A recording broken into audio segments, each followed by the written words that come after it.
Little angel baby knew that mommy hit record, so she decided to get up.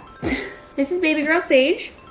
I'm really excited for today's video because it's all about postpartum hormones, and you saw the title, so you're probably a mom if you clicked on this. Maybe you just had a baby recently. Sage is almost 4 months. She'll be 4 months next week. Wait, next week? Yeah, next week. I love nutrition. I love wellness stuff. If you know me, I can nerd out on this stuff hardcore. I am certified in holistic health coaching, also certified in plant-based nutrition, and I've had a plant-based lifestyle for the last 8, almost 9 years. So I absolutely love chatting about this kind of stuff, but I want to break it down and make it into really simple steps that you can do to help balance your hormones on a day-to-day basis postpartum. As women, our hormones go through a lot on a monthly basis, but even more so when we get pregnant, when we have our babies, the like actual labor and delivery is like a ton on our body, and then the postpartum period. Balancing those hormones are just gonna make our lives just feel so much better. The most common reason for all these symptoms that we have postpartum is estrogen dominance. So when we are pregnant, our progesterone is going to be at its highest, which is like a mood stabilization hormone. So having the proper balance between progesterone and estrogen is going to make you feel balanced. So after you have your baby, right before you give birth, progesterone is at its highest. So once you have your baby, it completely plummets, which then can result in estrogen dominance. So hormones should stabilize within the first few weeks of having your baby, but depending on each person's body, you might be more estrogen dominant compared to other people. And a couple things that can contribute to being estrogen dominant is, you know, drinking and eating out of a lot of plastic, environmental toxins, alcohol, and just using toxins within your everyday, and any of those kind of toxins that really disrupt your endocrine system and makes estrogen higher because it's really taxing on your liver. So your liver has to work really, really hard. So it's a whole thing. I won't get into all of that right now, but those could be a few reasons that your estrogen could be much higher. So if you are estrogen dominant, then a few things that you might be feeling are irritability, mood swings, depression, insomnia, brain fog, feeling super tired. And even though you just had a baby, you might feel bloating in a different kind of way than just the normal, oh, I just had a baby feeling. And of course, this may go without saying, but I'm not a doctor. If you are feeling completely out of whack, or if you're just curious to see like where you're at with your hormones or everything, like go see a professional. I'm not a professional. These are just things that I've researched, things that I've learned, and things that I'm trying to implement to help balance, but everyone could be at different levels. But I just wanted to put this in a really simple, easy way for you to understand it and give you a couple action steps that you can do every single day to help balance them out.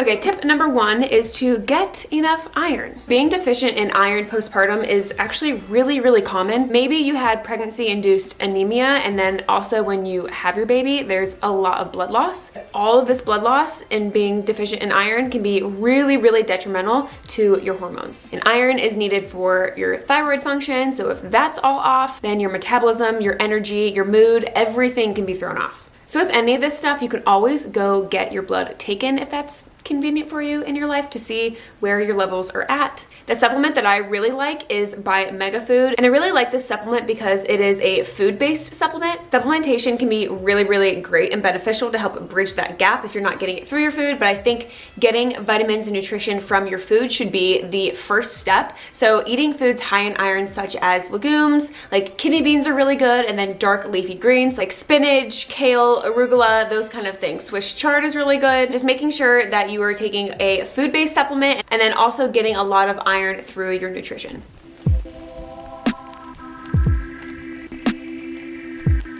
Okay, so next step is going to be to heal your adrenals, and you're gonna see me in a different outfit probably every little segment here because I'm literally just going through my week and filming when something comes to mind that is good for balancing hormones, just to show you that it really is stuff that you can do on just a normal everyday, and it doesn't take too much effort or thought behind it.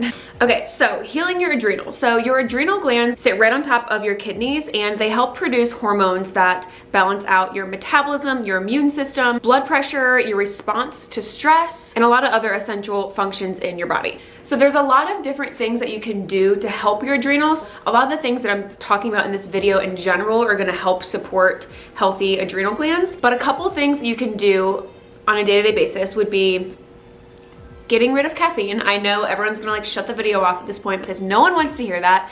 Listen, I love coffee. I started drinking coffee very young. I'm from an Italian family. It's just what we did. I had my first sip of coffee at like 5 years old.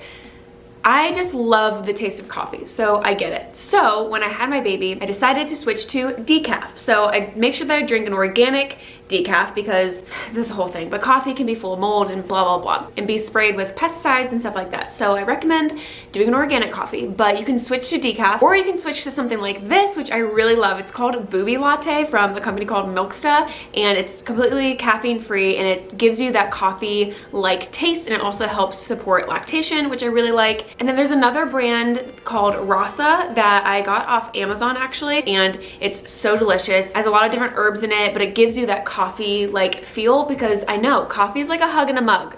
I love it. And Sage is only spit up the days that I've had caffeine. So she's only spit up probably 4 times since she's been alive. Well, 4 days that she's been alive, and she's almost 4 months old. And I've made the connection. It's literally every single time that I've had caffeine. So I highly suggest to give your adrenal glands a break and lay off the caffeine because it's pumping cortisol through your body, and that just, it's draining on your energy. So when you drink caffeine, it stimulates your adrenal glands to release adrenaline. There's a lot that goes into it, but getting rid of caffeine is definitely going to help to restore your adrenal glands. The neighbor just decided to start leaf blowing his yard. Will it be the most annoying thing in the world if I just talk through it? I'm going to, I think. Just hear me out, try it, give yourself about a week or so, and your body is going to thank you, and you will see a difference. You will see a difference. Another amazing option to help heal your adrenals is going to be celery juice. So your adrenal glands require a lot of minerals to function well, and celery juice has just that. It has a ton of vitamins and a ton of minerals. When you have a ton of adrenaline in your system, especially from labor and delivery, like I mentioned, this really wears out your adrenals. And then this can strain your liver and your nervous system, which can definitely affect your hormones. So if you have unnecessary adrenaline that isn't getting released from your body in the proper way, this can worsen your postpartum symptoms and bring on new ones even. If you don't have a juicer already, I'll link the one below that I have. It is affordable, and I've been using it for the last 4 years.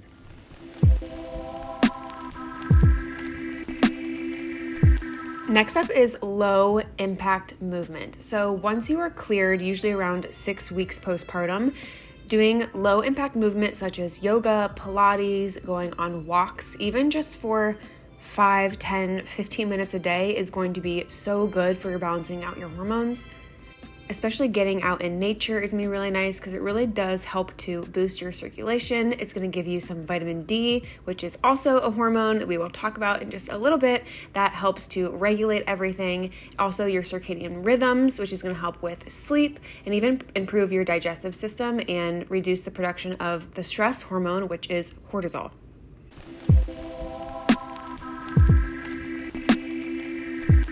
Okay, next up is to stay hydrated. So you actually need more water now postpartum than you did in pregnancy, especially if you are choosing to breastfeed. Breast milk is made up of 90% of water. So of course, staying super hydrated is going to help your milk supply. You dropped your baby. Yeah, so to keep up your milk supply, make sure that you're drinking tons of water. And not only just for your milk supply, but just for your body and your hormones in general, water is going to be such a game changer. It really helps to keep migraines and headaches at bay. It helps with fatigue, which we all need help with. It helps with that brain fog, which you get it in pregnancy, and then mommy brain is such a real thing. So if water helps, then I'm gonna just chug all the water that I possibly can. And it also helps with digestion. So if you are constipated, that's really not good for hormones, especially if you are estrogen dominant. The estrogen is trying to exit your body, and if you are not going to the bathroom, it stays in your body. So definitely drink enough water to flush out your system. A couple of things that I like to do to make my water more fun and to get more electrolytes, which also are so good for your body because we need those minerals and it helps us stay super hydrated. What is that? I don't remember what I was saying.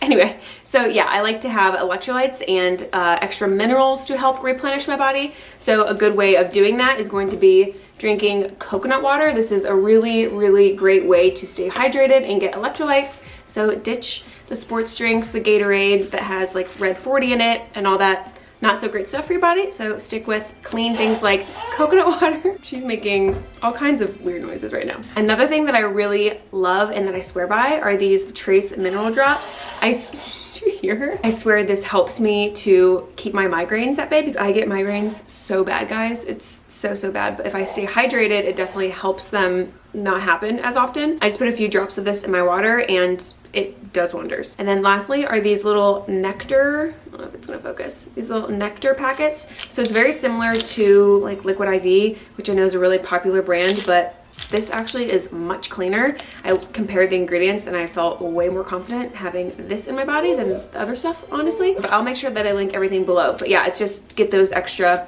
electrolytes in your body and to help you stay super hydrated.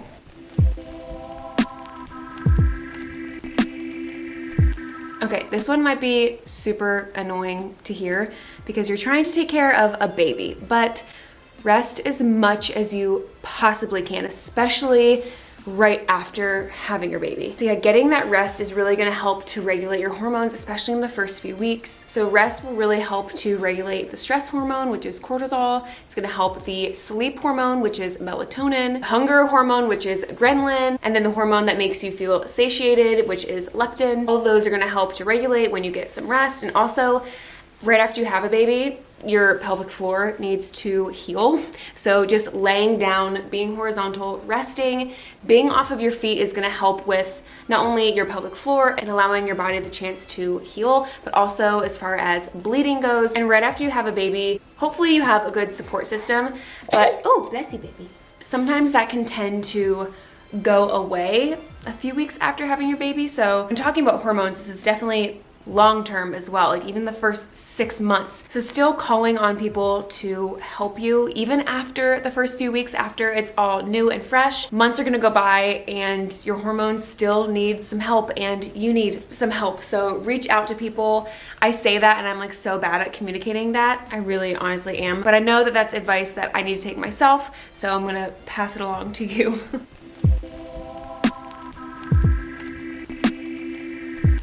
Next is to eat healthy, nutritious foods and plenty of them. You're most likely depleted before the postpartum period even begins because when you're pregnant, your body is going to prioritize getting the nutrients that you're eating to your baby that you are growing. And then if you have a vaginal birth, then you're also losing a lot of nutrients because you're losing a lot of blood. And then if you are breastfeeding, you're also getting depleted because of that. So all of these things can really contribute to hormone imbalances. This is why it is so important to build back up the micro and macronutrients from your food, which are the building blocks to hormones. And if you are breastfeeding, you need 400 to 500 additional calories per day just to keep up with your milk supply. I know we just had babies, but now is not the time to restrict food, to count calories, which please don't do that ever anyway. But now is the time to just eat in abundance and making sure you're eating a lot of real foods. And don't be afraid of carbs. Carbs are your friend, I promise. Make sure that you're getting in a lot of leafy greens and also citrus, which is really high in vitamin C, and that will help you absorb the iron.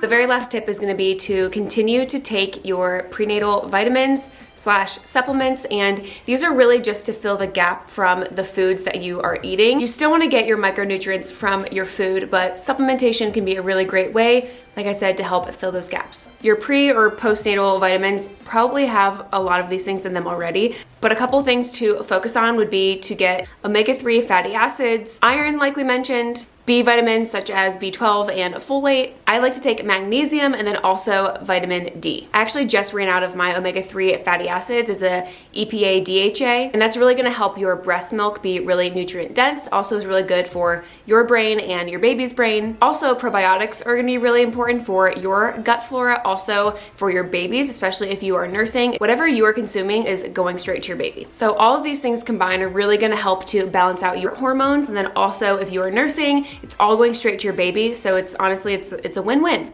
Like I mentioned, I wanted to make sure these action steps were super simple and easy, but just kind of explain them a little bit more. And these are things that you can do every single day. So I really hope that this was helpful for you and you can start to incorporate these tips that I mentioned. If you have any other ones that I didn't mention, comment below so other people can see them. If you're not already, go ahead and subscribe. I have a lot of other ideas for videos in the works and I would love for you to follow along. That's it, guys. So I'll see you in the next one. Okay, bye.